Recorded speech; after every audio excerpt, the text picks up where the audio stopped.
Bonjour à toutes et à tous, bienvenue sur Vision Her, le podcast qui déconstruit les inégalités de genre avec bienveillance, sans jugement, pour bâtir ensemble un monde plus juste. Aujourd'hui, je continue notre série Femmes d'exception, qui rend hommage aux femmes qui ont marqué l'histoire, souvent dans l'ombre. Des parcours brillants et inspirants, longtemps invisibilisés, non pas parce qu'ils étaient rares, mais parce que l'histoire a choisi de ne pas les regarder. Pour ce deuxième épisode, je veux vous raconter l'histoire d'une femme extraordinaire qui a littéralement risqué sa santé mentale et sa liberté pour dévoiler une vérité insoutenable. Une journaliste de 23 ans qui s'est fait interner volontairement dans un asile psychiatrique pour révéler les horreurs que subissaient des milliers de femmes dans l'Amérique de la fin du 19e siècle.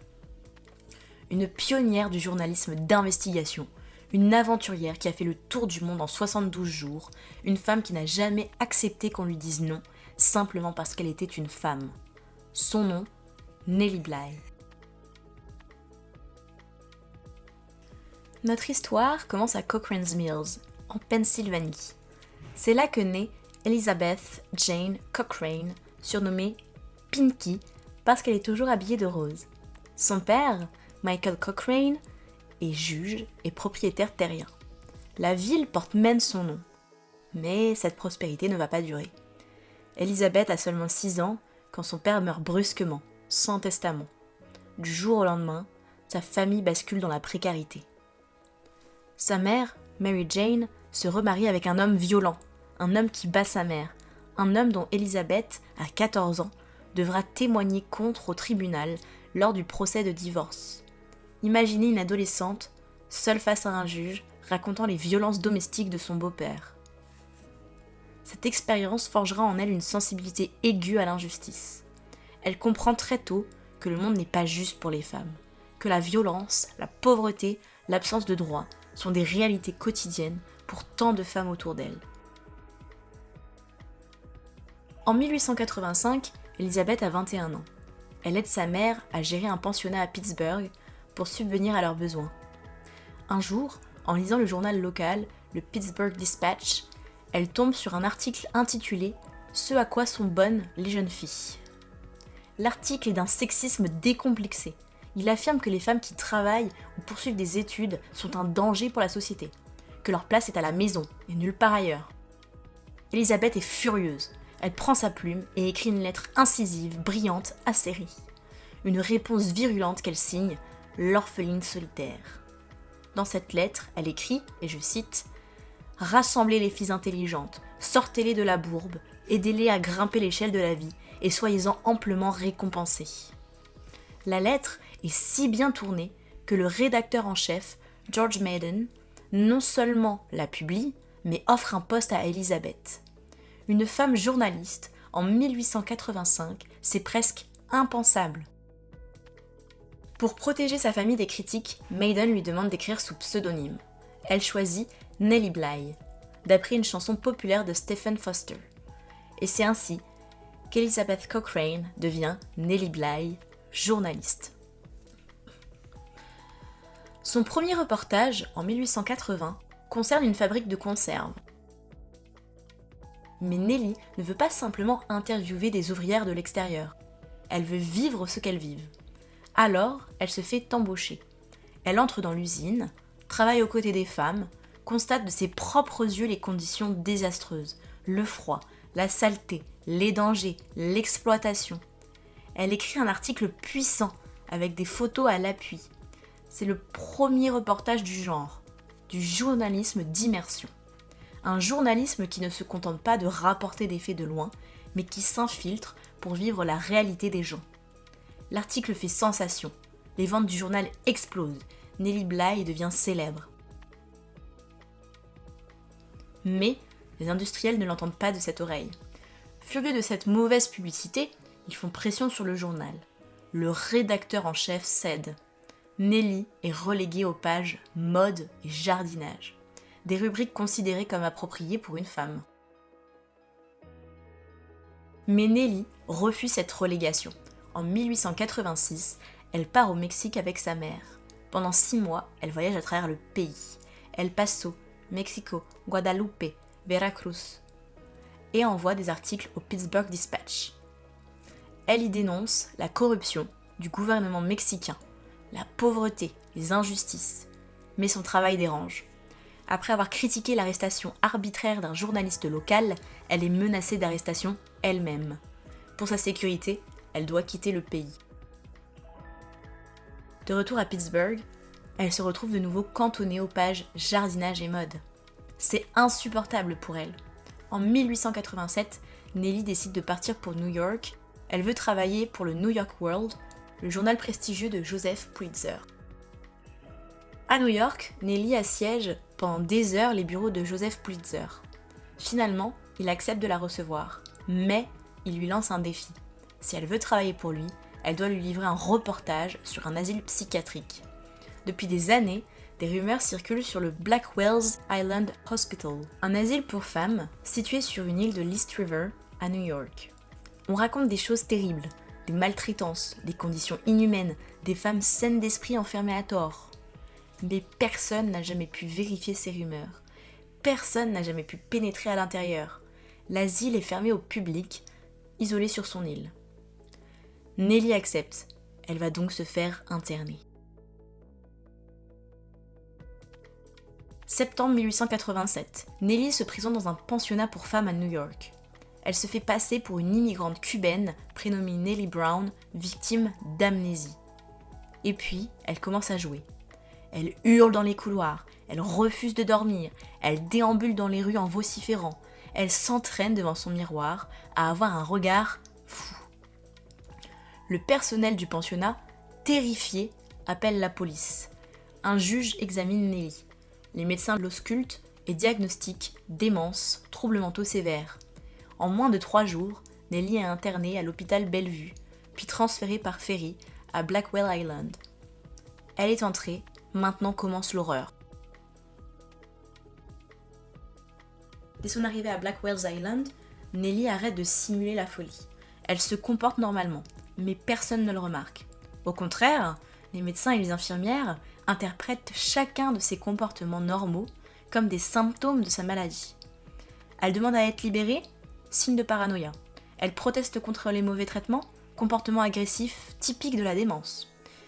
Nellie découvre rapidement que l'asile est exactement ce que les rumeurs décrivaient, et pire encore. L'asile de Blackwell's Island a été construit en 1839 pour accueillir 1000 patientes, mais en 1887, plus de 1600 femmes y sont entassées. La surpopulation est étouffante. Nellie écrit dans ses notes « L'asile psychiatrique de Blackwell's Island est un piège à rats humains. Il est facile d'y entrer, mais une fois à l'intérieur, il est impossible d'en sortir. » Chaque jour, Nellie observe, note, mémorise. Les bains glacés. Les patientes sont plongées dans des baignoires d'eau gelée, prétendument pour les calmer. Certaines en sortent tremblantes, bleues de froid, presque en hypothermie. La nourriture. Du bouillon de gruau, de la viande avariée, du pain qui n'est rien d'autre que de la pâte séchée, de l'eau sale et imbuvable. Les patientes ont faim, constamment. Les conditions d'hygiène. Les salles sont sales, glaciales en hiver. Les patientes portent des robes fines qui ne les protègent pas du froid. Certaines n'ont même pas de chaussures. La violence. Les infirmières sont brutales. Elles crient sur les patientes, leur ordonnent de se taire. Si elles protestent, elles sont battues. Nellie voit des femmes attachées avec des cordes, traînées dans les couloirs. Et puis, il y a les femmes elles-mêmes. Nellie parle avec certaines d'entre elles, et elle réalise quelque chose de terrifiant. Beaucoup de ces femmes ne sont pas folles. Nellie rencontre des immigrantes qui ne parlent pas anglais, diagnostiquées folles, simplement parce qu'elles ne pouvaient pas répondre aux questions des médecins. Des femmes pauvres, sans ressources, envoyées là par des maris ou des familles qui voulaient s'en débarrasser. Des femmes qui ont eu un moment de faiblesse, une crise, et qui se retrouvent piégées pour toujours. Nellie écrit « Je suis convaincue que certaines de ces femmes sont aussi saines d'esprit que moi. L'asile n'est pas un lieu de soins. C'est un entrepôt pour les indésirables. Un endroit où la société enferme celles qu'elle ne veut pas voir. Les pauvres, les immigrantes, les femmes difficiles. » Pendant 10 jours, Nellie endure cet enfer. 10 jours à avoir faim, froid, peur. 10 jours à voir des femmes souffrir sous ses yeux. Au moins une femme meurt pendant son séjour. Après 10 jours, le New York World réussit enfin à négocier la libération de Nellie. Elle sort de Blackwell's Island. À sa sortie, elle écrit « J'ai quitté le service psychiatrique avec plaisir et regret. Plaisir de pouvoir à nouveau respirer l'air libre du ciel. Regret de ne pas avoir pu emmener avec moi certaines des malheureuses femmes qui ont vécu et souffert avec moi et qui, j'en suis convaincue, sont tout aussi saines d'esprit que je l'étais et que je le suis encore. » En octobre 1887, le New York World publie le reportage de Nellie en 2 parties à la une du journal. Le titre « 10 jours dans un asile ». L'article fait l'effet d'une bombe. C'est un scandale national. Les gens sont horrifiés. Comment est-ce possible ? Comment dans une ville moderne comme New York, des femmes peuvent-elles subir de tels traitements ? Un grand jury est immédiatement convoqué pour visiter Blackwell's Island et inspecter les lieux. Les médias suivent l'affaire de près. Les réformes sont inévitables. Le département de la charité publique et des corrections de New York reçoit une augmentation de budget de $850 000, une somme colossale pour l'époque, pour améliorer les conditions dans les asiles. Les examens psychiatriques deviennent plus rigoureux. On ne peut plus enfermer quelqu'un sur simple diagnostic hâtif. Des infirmières sont licenciées pour cruauté. Des médecins incompétents sont remplacés. L'asile lui-même est réformé, même si les changements prennent du temps. Mais surtout, Nellie Bly vient d'inventer quelque chose de nouveau. Le journal d'investigation, le journalisme d'investigation moderne. Un journalisme qui ne se contente pas de rapporter, mais qui s'infiltre, enquête, expose les vérités cachées. Après Blackwell's Island, Nellie Bly devient une célébrité. Le New York World l'embauche définitivement. Elle continue ses enquêtes sur les conditions de vie des classes populaires, la corruption, les injustices sociales. Mais, en 1889, Joseph Pulitzer veut marquer les esprits avec un événement spectaculaire pour l'inauguration du nouveau siège de son journal. Il se tourne vers Nellie avec une idée folle. Battre le record fictif de Phileas Fogg dans le Tour du monde en 80 jours de Jules Verne. Pulitzer hésite. Il pense qu'une femme ne peut pas accomplir un tel exploit. Elle aurait besoin d'un protecteur, de trop de bagages. Elle ne parle que l'anglais. Nellie le regarde droit dans les yeux et lui dit « Fort bien, alors je partirai en même temps que lui, pour le compte d'un autre journal, et soyez sûr que je le battrai. » Pulitzer cède. Le 14 novembre 1889, Nellie Bly part de Hoboken, dans le New Jersey. Elle voyage, seule, avec un petit sac. Elle traverse l'Angleterre, la France, l'Italie, l'Égypte, le Sri Lanka, Singapour, Hong Kong, le Japon. Elle envoie des articles depuis chaque étape. Le monde entier suit son périple. Les gens parient sur sa réussite ou son échec. Le 25 janvier 1890, après 72 jours, 6 heures, 11 minutes et 14 secondes, Nellie Bly rentre à New York. Elle a battu le record. Elle est la première femme à avoir fait le tour du monde seule. Un exploit retentissant. En 1895, Nellie épouse Robert Seaman, un industriel millionnaire de 40 ans, son aîné. Elle s'éloigne du journalisme et, à la mort de son mari, prend la direction de son entreprise. Elle met en place des réformes sociales incroyables pour l'époque. Augmentation des salaires, création de bibliothèques et de centres de loisirs pour les ouvriers. Mais sa méconnaissance du monde des affaires et les malversations de son directeur d'usine provoquent sa faillite.